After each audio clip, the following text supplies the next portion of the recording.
ইমানের শাখা প্রশাখা ৭৫টি।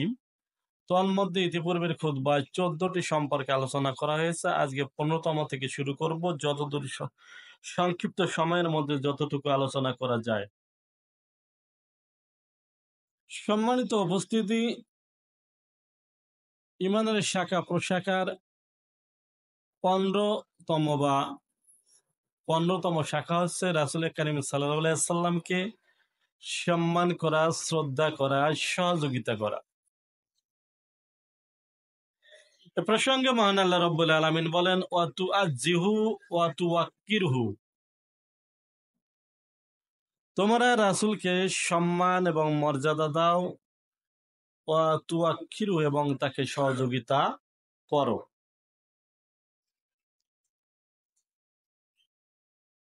মহান আল্লাহ রাব্বুল আলামিন সূরা আল হুজরাতের ২ নং আয়াতে ইরশাদ করেন, ইয়া আইয়ুহাল্লাযীনা আমানু, হে ঈমানদারগণ, লা তারফাউ আসওয়াতাকুম বিসাউতিন ফাওকান নাবিয়্যিন, তোমরা তোমাদের কণ্ঠস্বরকে নবী করিম সাল্লাল্লাহু আলাইহি সাল্লামের কণ্ঠস্বরের চেয়ে উঁচু করিও না। ওয়ালা তাজহারু বিকাউলি কাজহারি বিবাযুকুম লিবায, এবং তোমরা একে অপরের সঙ্গে কথা বলার সময় যে উচ্চ স্বরে কথা বলো, নবী করিম সাল্লাল্লাহু আলাইহি সাল্লামের সাথে কথা বলার সময় সেরকম উচ্চ স্বরে কথা বলিও না। আন তাহাবাতা আমালাকুম, অন্যথায় তোমাদের আমল সমূহ বিনষ্ট হয়ে যাবে। ওয়া আনতুম লা তাশউরুন, অথচ তোমরা তা উপলব্ধি করতে পারবে না, টেরও পাবে না।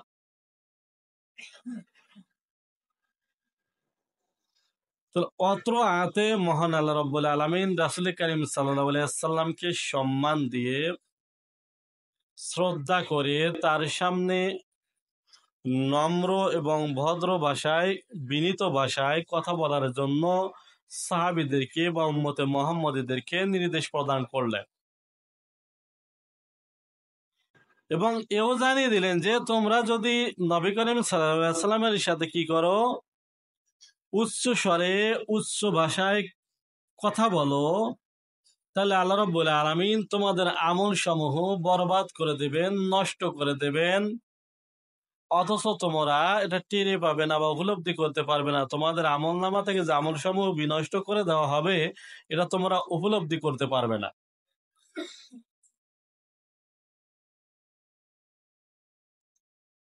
সম্মানিত উপস্থিতি, ইমানের শাখা প্রশাখার ১৬তম শাখা হচ্ছে ইসলামের ওপর অটল থাকা।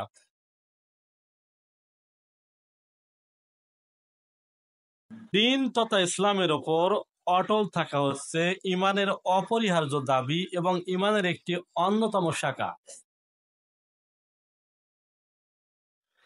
কার্যত মুমিন হচ্ছে সেই ব্যক্তি যে ব্যক্তি আগুনে পুড়ে শাস্তি ভোগ করতে রাজি হবে, কিন্তু কোনো অবস্থায় নিজের ঈমান ত্যাগ করতে রাজি হবে না, সেই হচ্ছে প্রকৃত মুমিন।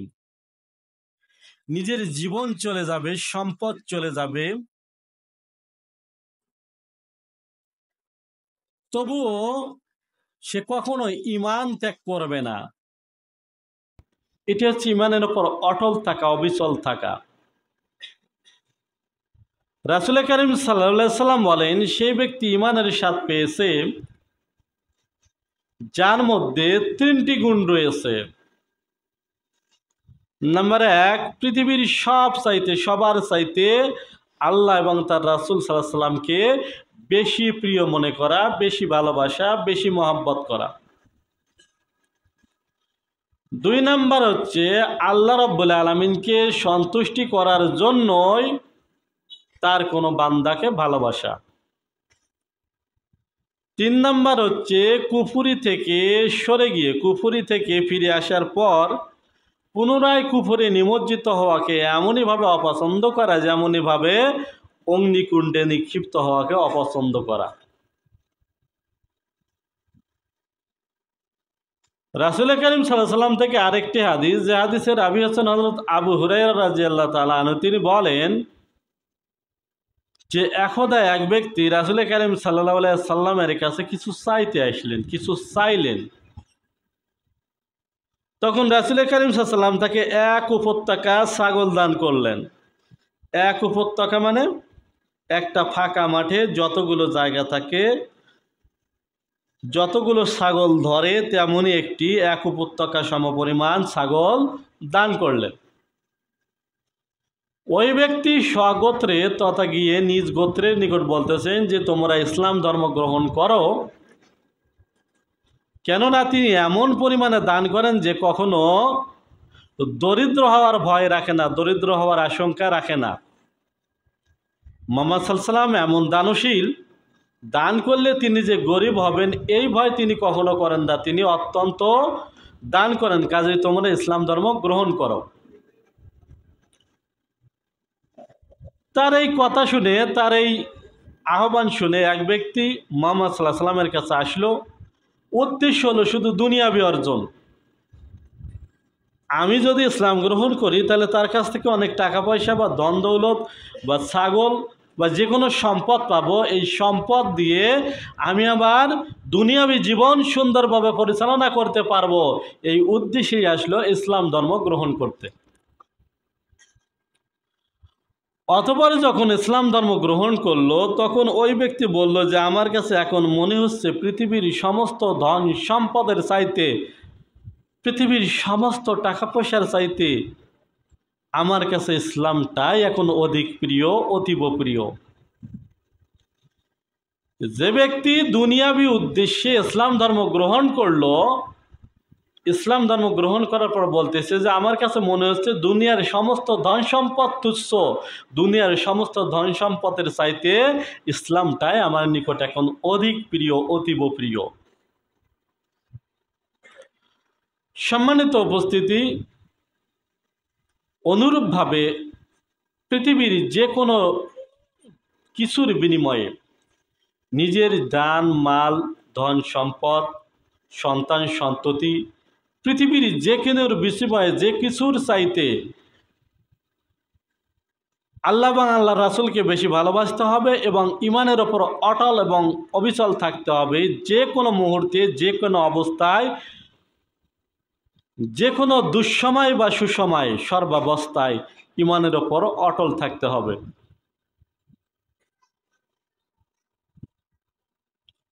সম্মানিত উপস্থিতি, ইমানের পরবর্তী শাখাসমূহের মধ্যে আরেকটি অন্যতম শাখা হচ্ছে জ্ঞান অর্জন করা। আল্লাহ রাব্বুল আলামিন একজন সৃষ্টিকর্তা, তিনি আমাদের রিজিক দাতা। এটা জেনে নেওয়ার নাম হচ্ছে জ্ঞান। আল্লাহ রাব্বুল আলামিন নবুয়তের মাধ্যমে যা কিছু প্রেরণ করেছেন এটা হচ্ছে এক প্রকার জ্ঞান।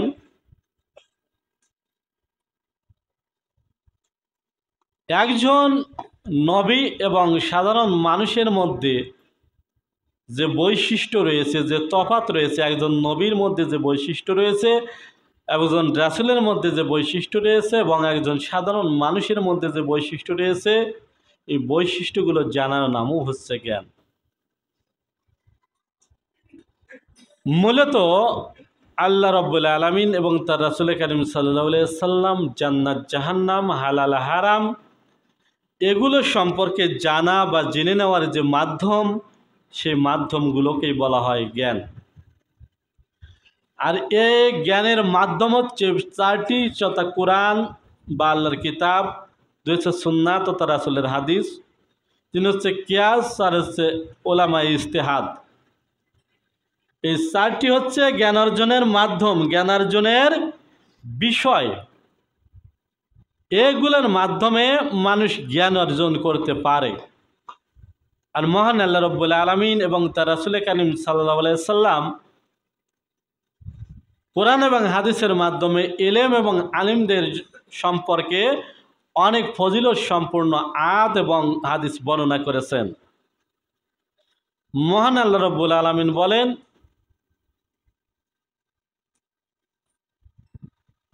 হাল ইয়াস্তারাল্লাযীনা ইয়ালামুনা ওয়াবআসুনা ইয়ালামুন, যারা জানে এবং যারা জানে না তারা উভয় কি সমান? তারা উভয়ে কখনো সমান হতে পারে না। এবং যারা জ্ঞানী তারাই শুধু আল্লাহ রাব্বুল আলামিনের ওহী গ্রহণ করে, কিতাব গ্রহণ করে, কিতাবের বাণী এবং রাসূল সাল্লাল্লাহু আলাইহি ওয়াসাল্লামের হাদিসের বাণী গ্রহণ করে। অন্যতা আল্লাহ বলেন, ইন্নাল ইবাদা ইয়াখশা মিন ইবাদি উলামাহ, আমার বান্দাদের মধ্যে কেবলমাত্র আলিমরাই আমাকে ভয় করে। আলিম সম্প্রদায় যারা রয়েছে তারাই আমাকে ভয় করে।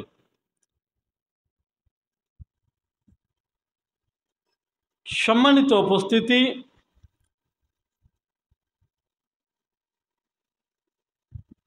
আল্লাহ রাব্বুল আলামিনকে ভয় করা, তার তাকওয়া অবলম্বন করা, তার সম্পর্কে জানা,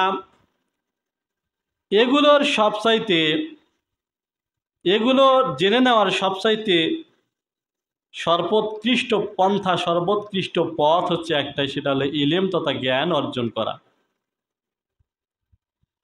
যে যত বেশি জ্ঞান অর্জন করবে সে তত বেশি আল্লাহকে চিনবে, আল্লাহ রাসূলকে চিনবে, তার অলৌকিকত্ব সম্পর্কে জানবে, বুঝবে এবং তদ অনুযায়ী আমল করবে।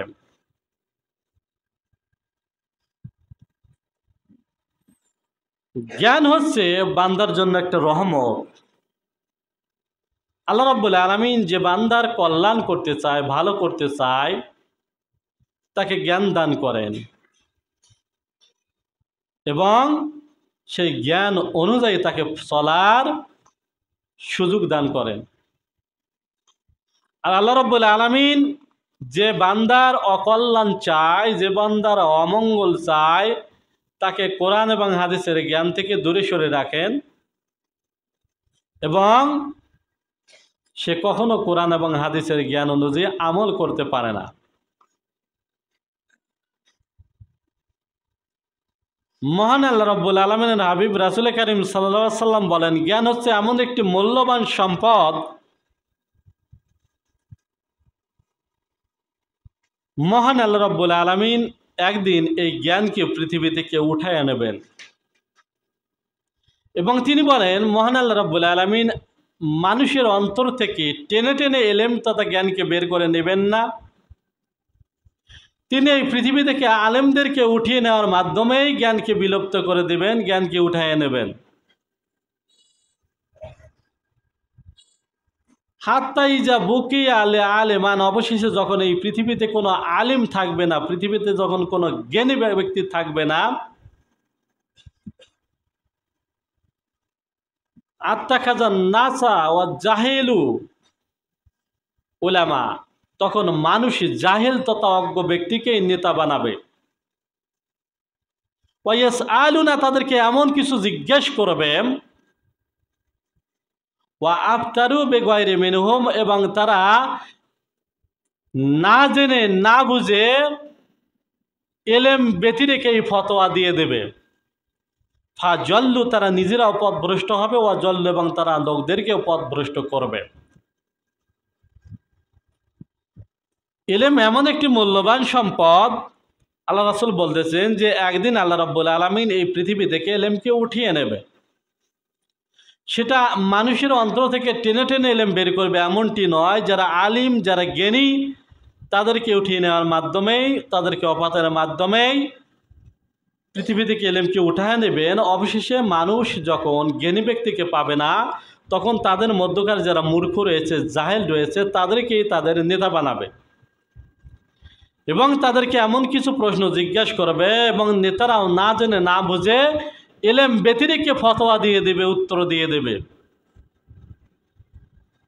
এর বদৌলতে ফাজল্লু, তারা নিজেরা পথভ্রষ্ট হবে, ওয়ালান তজল্লু, এবং তারা লোকদেরকেও পথভ্রষ্ট করে ছাড়বে। সম্মানিত উপস্থিতি, জ্ঞান আল্লাহ রাব্বুল আলামিনের এক অশেষ নিয়ামত, এবং যারা জ্ঞান অর্জন করেন, জ্ঞান অর্জনের পথে থাকেন, আল্লাহ রাব্বুল আলামিন তাদেরকে অত্যন্ত ভালোবাসেন, সম্মান করেন, শ্রদ্ধা করেন। রাসূল কারীম সাল্লাল্লাহু আলাইহি সাল্লামের আরেকটি হাদিস তিনি বলেন, যেখানে রাসূল কারীম সাল্লাল্লাহু আলাইহি ওয়াসাল্লাম ইরশাদ করেন, এই পৃথিবীতে যদি কোনো ব্যক্তি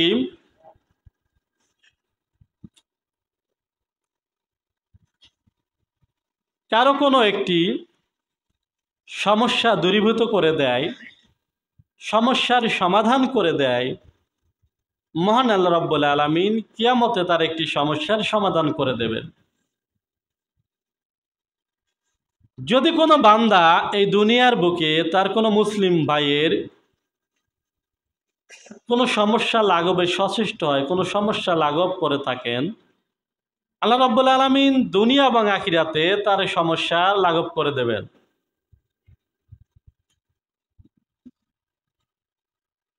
কোনো ব্যক্তি যদি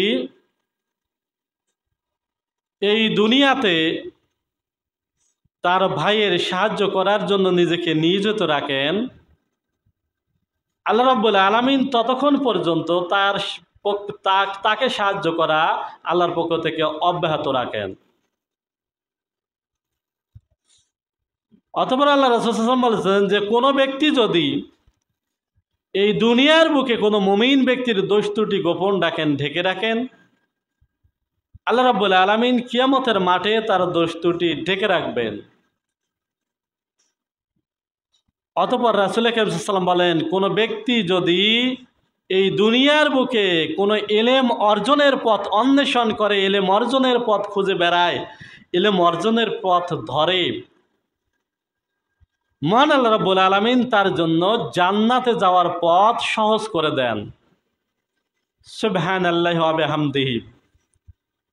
কোনো ব্যক্তি যদি এই দুনিয়ার বুকে ইলম অর্জনের পথে থাকে, ইলম অর্জনের পথ অন্বেষণ করে, তাহলে মহান আল্লাহ রাব্বুল আলামিন তার জন্য জান্নাতে যাওয়ার পথ সহজ করে দেন। এই ছেলে, তুমি ঘুম পাতেছো কেন? তোমার কি সমস্যা? ওঠো, ঘুম পাতেছো কেন? এটা ঘুমানোর জায়গা নয়। তাহলে মহান আল্লাহ রাব্বুল আলামিনের হাবিব বলতেছেন যে কোনো ব্যক্তি যদি এই দুনিয়ার বুকে জ্ঞান অর্জনের পথ অন্বেষণ করে, আল্লাহ রাব্বুল আলামিন তার জন্য জান্নাতে যাওয়ার পথ সহজ করে দেবেন। তাহলে জ্ঞান অর্জন একটি জান্নাতে যাওয়ার মাধ্যম। এই জ্ঞান অর্জন করা হচ্ছে ইলমের, ইমানের একটি অন্যতম শাখা।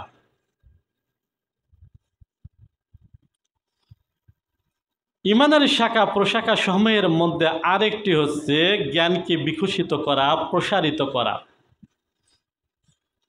এই ইলম তথা জ্ঞান শুধু আপনার মধ্যে নিমজ্জিত থাকলেই হবে না, আপনি যা জানেন তা আরেকজন বান্দাকে জানিয়ে দেওয়া, আরেকজন মুমিন বা মুসলিম ভাইকে জানিয়ে দেওয়া, এটি হচ্ছে ইমানের একটি অন্যতম শাখা।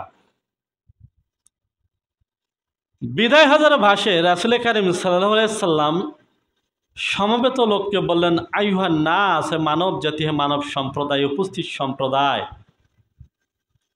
তোমরা যারা এখানে উপস্থিত হয়েছো, আমায় যে তোমাদের সামনে কথা বলতেছে, আমার কথা তোমরা যারা শুনতেছো, তোমাদের দায়িত্ব হচ্ছে, তোমাদের কর্তব্য হচ্ছে যারা এখানে অনুপস্থিত তাদের কাছে আমার এই কথাগুলো পৌঁছে দেওয়া। কেননা তোমরা যারা এখানে উপস্থিত হয়ে আমার কথা শুনতেছো, আমি আশা রাখি তোমাদের চাইতে তোমরা তাদের কাছে, যাদের কাছে এই কথাগুলো পৌঁছে দেবে, তারা তোমাদের চাইতে বেশি সংরক্ষণ করবে। আমার এই বাণীটাকে, আমার এই কথাটাকে বেশি সংরক্ষণ করবে, বেশি হেফাজত করবে। কাজে তোমরা যারা এখানে উপস্থিত হইতে পেরেছো, তাদের কাছে, প্রত্যেকের কাছে আমার দাবি যে আমার এই কথাগুলো যারা এখানে উপস্থিত হইতে পারেনি তাদেরকে তোমরা জানিয়ে দেওয়া। অপরদিকে রাসূল কারীম সাল্লাল্লাহু আলাইহি ওয়াসাল্লামের আরেকটা আছে, বাল্লিগ বানি ওয়ালাউ আয়াতা, যদি তোমরা আমার পক্ষ থেকে, আমার কাছ থেকে একটি কথাও জানো, তাহলে তোমরা তা অপরকে জানিয়ে দাও, অপরের কাছে পৌঁছে দাও।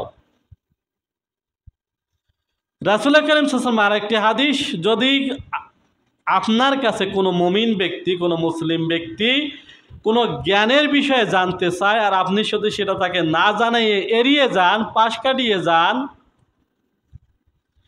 তাহলে এই জ্ঞান লুকানোটাকা, এড়িয়ে চলাটাই জ্ঞান তাকে শিক্ষা না দেওয়াটাই কাল কিয়ামতের মাঠে আপনাকে জাহান্নামে নিয়ে যাওয়ার কারণ হয়ে দাঁড়াবে।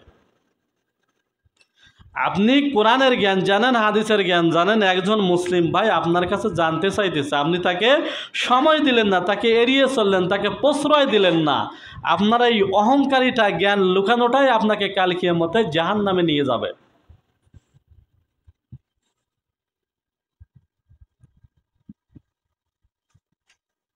জ্ঞানের প্রসারতা করতে হবে। আপনি যা জানেন তা অপরকে শিক্ষা দিয়ে এই পৃথিবী থেকে বিদায় নিতে হবে। আপনি নিজে যদি কোরআন হাদিস জানেন আর 10 জনকে শিক্ষা দেন, এটা আপনার লাভ রয়েছে, ক্ষতি নয়। আপনি যতজনকে শিক্ষা দেবেন আপনার তত উপকার হবে।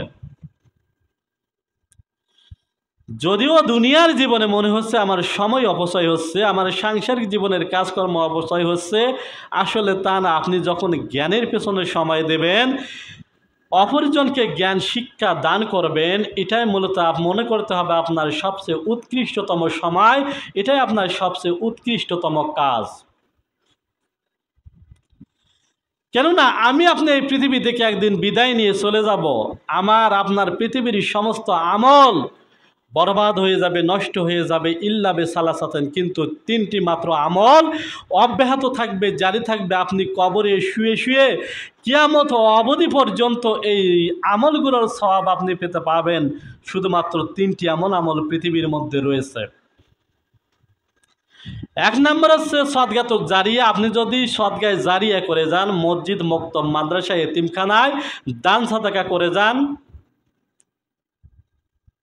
তাহলে আপনি কবরে গিয়েও কিয়ামত পর্যন্ত শুয়ে শুয়ে এই আমলের, আপনি যে দুনিয়ার বুকে আমল করলেন, মসজিদ, মক্তব, মাদ্রাসা দান করলেন, এর জন্য একটা সওয়াব কিয়ামত পর্যন্ত পাবেন। মনে করেন এই মসজিদ নির্মাণে আপনি সহযোগিতা করলেন,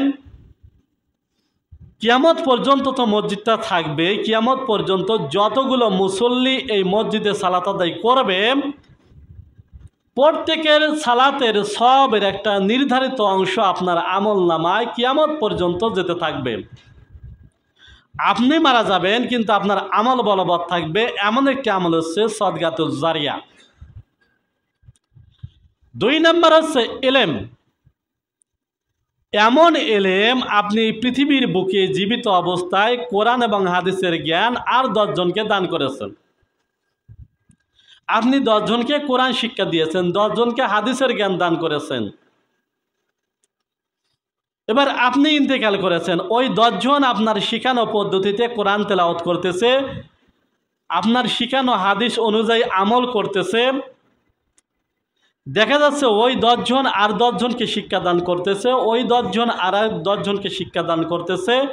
এইভাবে পৃথিবী যতদিন থাকবে আপনার ছাত্র সংখ্যা ততদিন বৃদ্ধি পাবে, এবং যতগুলো মানুষ কিয়ামত পর্যন্ত আমল করবে, আপনি কবরে শুয়ে শুয়ে আর একটা নির্ধারিত সওয়াবের অংশ আপনার কবরে পৌঁছে যাবে।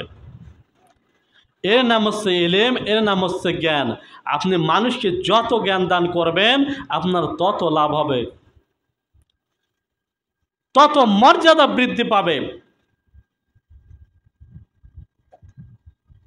আর একটি আমল হচ্ছে আওলাদুন, তথা সুসন্তান। আপনি যদি পৃথিবীর বুকে কোনো সুসন্তান রেখে যান, ভালো সন্তান রেখে যান, তারা যদি কোরআন হাদিস অনুযায়ী নিজের জীবন পরিচালনা করে, নিজের জীবন আমল করে, আপনার সুসন্তান যদি কোরআন হাদিস অনুযায়ী জীবন পরিচালনা করে, তারও একটা সওয়াবের অংশ আপনি কবরে শুয়ে শুয়ে পেতে থাকবেন, কেননা আপনি পৃথিবীতে সুসন্তান রেখে গিয়েছেন। এই জন্য সম্মানিত উপস্থিতি, এই কারণে এলেমকে, এলেমের প্রসারতা ঘটাতে হবে, এলেমের বিকাশ ঘটাতে হবে। আপনার মাঝে এলেমকে সীমাবদ্ধ করে রাখা যাবে না, আপনি যা জানেন আরেকজনকে জানিয়ে যেতে হবে। এটাই ইমানের অন্যতম শাখা, ইমানের অন্যতম দাবি, ইমানের অন্যতম শাখা প্রশাখা সমূহের মধ্যে একটি অন্যতম বিষয়। সম্মানিত উপস্থিতি, ইমানের শাখা প্রশাখা সমূহের 19তম শাখা হচ্ছে কুরআনুল কারীমকে সম্মান করা, কুরআনুল কারীমকে সম্মান করা, মর্যাদা করা, এর অর্থ হচ্ছে কুরআনুল কারীম পড়তে পারা, পড়তে জানা। আল্লাহ রাব্বুল আলামিন এই কুরআনুল কারীমে কি নির্দেশনা দিচ্ছে, কোনটি হালাল কোনটি হারাম, তা জানা বোঝা এবং মেনে চলাই হচ্ছে কুরআনুল কারীমকে সম্মান করা, শ্রদ্ধা করা। পবিত্র কুরআনুল কারীম একটি সম্মানিত কিতাব। মহান আল্লাহ রাব্বুল আলামিন কুরআনুল কারীমের অনেক আয়াতে এই কিতাবের সম্মান প্রদর্শন করেছেন। তন্মধ্যে এমনই একটি সূরা, সূরাটির নাম ওয়াকিয়া, আয়াত নাম্বার ৭৭ থেকে ৮০, যেখানে আল্লাহ রাব্বুল আলামিন বলেন যে ইন্নাহু লাকুরআনুন কারীম, নিশ্চয়ই এটা হচ্ছে একটি সম্মানিত কিতাব। কোরআন হচ্ছে একটি সম্মানিত কিতাব, ফি কিতাবিম মাকনুন, এবং এটি একটি সংরক্ষিত, এটি সংরক্ষিত অর্থাৎ লিখিত আকারে এটি সংরক্ষিত।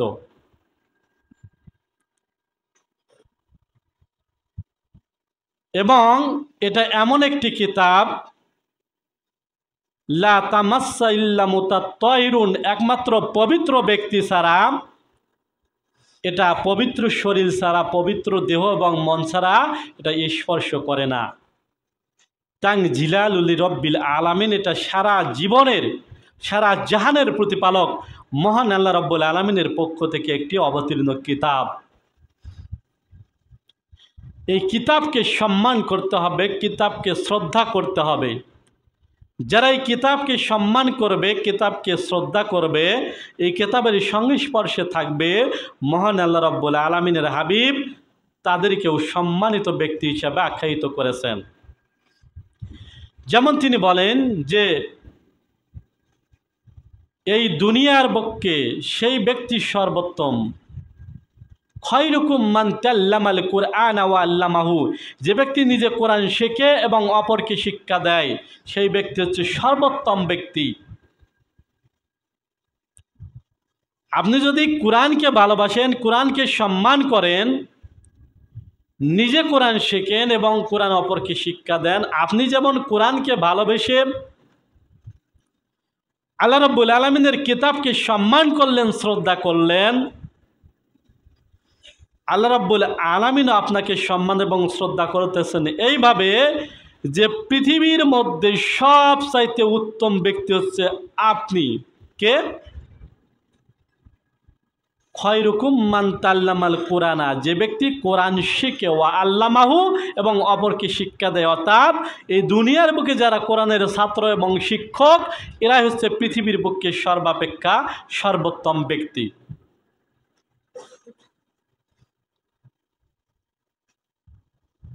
সম্মানিত উপস্থিতি, ইমানের শাখা প্রশাখা সমূহের মধ্যে আরেকটি অন্যতম শাখা আছে পবিত্রতা অর্জন। পবিত্রতা অর্জন করা হচ্ছে ইমানের অন্যতম অঙ্গ। এ প্রসঙ্গে মহান আল্লাহ রাব্বুল আলামিন বলেন সূরা আল মাইদা নাম্বার 6, ইয়া আইয়ুহাল্লাযীনা আমানু ইযা কুমতুম ইলাস সালাত, হে ঈমানদারগণ, যখন তোমরা সালাতের জন্য ওঠো, দণ্ডায়মান হও, ফাকসিলু বিউজুহিকুম ওয়া আইদিকুম ইলাল মারাফিক, তখন তোমরা তোমাদের মুখমণ্ডল ধৌত করো এবং তোমাদের উভয় হাত ধৌত করো, ইলাল মারাফিক, কনুই সহ, ওয়া আমসাহু বিরুসিকুম, এবং তোমাদের মাথা মাসহ করো, ওয়া আরজুলুকুম ইলাল কাবাইন, এবং তোমাদের পা যুগল ধৌত করো টাকনু সহকারে। আল্লাহ রাব্বুল আলামিন বলতেছেন, যখন তোমরা সালাতের জন্য দণ্ডায়মান হও, তখন তোমরা পবিত্রতা অর্জন করো। কিভাবে পবিত্রতা অর্জন করবে? তোমরা তোমাদের মুখমণ্ডল ধৌত করবে, উভয় হাত কনুসহ ধৌত করবে, তোমাদের মাথা মাসহ করবে এবং তোমাদের উভয় পা টাকনু সহ ধৌত করবে। এর নাম হচ্ছে পবিত্রতা। রাসূল কারীম সাল্লাল্লাহু আলাইহি ওয়াসাল্লামের হাদিস, আত-তাহারু শাতরুল ঈমান, পবিত্রতা হচ্ছে ঈমানের অঙ্গ বা ঈমানের অংশ। আলহামদুলিল্লাহ তামলাউল মিজান, আর আলহামদুলিল্লাহ হচ্ছে মিজানের পাল্লা পরিপূর্ণ করে দেয়। সুবহান আল্লাহে ওয়া বিহামদিহি তামলাউ মিন তামলাই মা বাইনাস সামাই ওয়াল আরজ। আর সুবহানাল্লাহ ওয়ালহামদুলিল্লাহ আর সুবহানাল্লাহ ওয়া বিহামদিহি এমন একটি তাসবিহ, এটি আসমান এবং জমিনের মধ্যকার সমগ্র ফাঁকা জায়গাটা সবে পরিপূর্ণ করে দেয়। অতঃপর আল্লাহ রাসূল সাল্লাল্লাহু আলাইহি ওয়াসাল্লাম বলেছেন, ওয়াস-সালাতু নূর, সালাত হচ্ছে তোমাদের জন্য আলো, ওয়াস-সাদকাতু বুরহান, এবং দান হচ্ছে তোমাদের জান্নাতে যাওয়ার দলিল, ওয়াস-সাবরু জিয়াউ, ধৈর্য হচ্ছে তোমাদের জন্য জ্যোতি, ওয়াল কুরআন হুজ্জাতুল লাকা ওয়া আলাইকা, কোরআন তোমাদের পক্ষে অথবা বিপক্ষের দলিল। যদি তোমরা কোরআনকে সম্মান করো, শ্রদ্ধা করো, কোরআন অনুযায়ী জীবন পরিচালনা করো, তাহলে এই কোরআন কাল কিয়ামতের মাঠে তোমার পক্ষে সাক্ষ্য দেবে। আর যদি তুমি কোরআনকে অবমাননা করো, কোরআনকে অবহেলা করো, কোরআন থেকে দূরে থাকো, তাহলে কাল কিয়ামতের মাঠে এই কোরআন তোমার বিপক্ষে সাক্ষ্য দেবে। সম্মানিত উপস্থিতি, আমার অত্র টপিক্সের আলোচনায় বিষয় হচ্ছে আত্মহরু শত্রুল ইমান, পবিত্রতা হচ্ছে ইমানের অঙ্গ। আপনার দেহ মন পবিত্র করতে হবে, এটা ইমানের অঙ্গ। দেহের পবিত্রতা, বাহ্যিক পবিত্রতা হচ্ছে অজু এবং গোসলের মাধ্যমে অপবিত্র থেকে নিজেকে পবিত্রতা গ্রহণ করা। আভ্যন্তরীণ পবিত্রতা হচ্ছে সকল প্রকার হিংসা, বিদ্বেষ, সুদ, ঘুষ, মদ, জুয়া, নিষেধার দ্রব্য ইত্যাদি সকল প্রকার অশ্লীলতা, বেহাপনা, সকল প্রকার হারাম খাদ্য, সকল প্রকার কুচিন্তা থেকে, অচিন্তা থেকে নিজের অন্তরকে পবিত্র রাখার নামই হচ্ছে পবিত্রতা। আপনি যখন আল্লাহ রাব্বুল আলামিনের কাছে ইবাদতে দণ্ডায়মান হবেন, আপনার বাহ্যিক পবিত্রতার চাইতে আভ্যন্তরিক পবিত্রতা অতীব জরুরি, অত্যন্ত জরুরি বিষয়। আপনার বাহ্যিক পবিত্রতা তো অর্জন করতে হবেই হবে, কিন্তু আভ্যন্তরীণ পবিত্রতা আগে।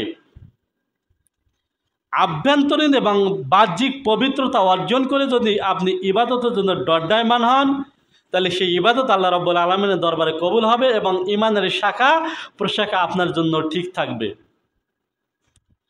আর যদি আপনি শুধুমাত্র বাহ্যিক পবিত্রতা অবলম্বন করেন, কিন্তু আপনার মনের পবিত্রতা গ্রহণ না করেন, হারাম খাদ্যকে পরিহার না করেন, আপনার মন থেকে হিংসা বিদ্বেষকে পরিহার না করেন, আপনার মন থেকে অহংকারকে পরিহার না করেন, আপনার মন থেকে একজন মুসলিম ভাইকে ঠকাতে হবে, এই কুচক্রী মনোভাব আপনার অন্তর থেকে যদি পরিহার না করেন, আপনার মুসলমান ভাইয়ের ক্ষতি করতে হবে, তাকে সমস্যায় জর্জরিত করতে হবে, তাকে অপমান অপদস্থ করতে হবে, এই ধরনের কুচিন্তা যদি আপনার মন থেকে দূরে সরে না ফেলেন, তাহলে আপনার পবিত্রতা অর্জন হবে না এবং ইমানের পূর্ণ স্বাদ আপনি পাবেন না, এবং ওই ইবাদত করে কাল কিয়ামতের মাঠে কোনো কাজে লাগবে না।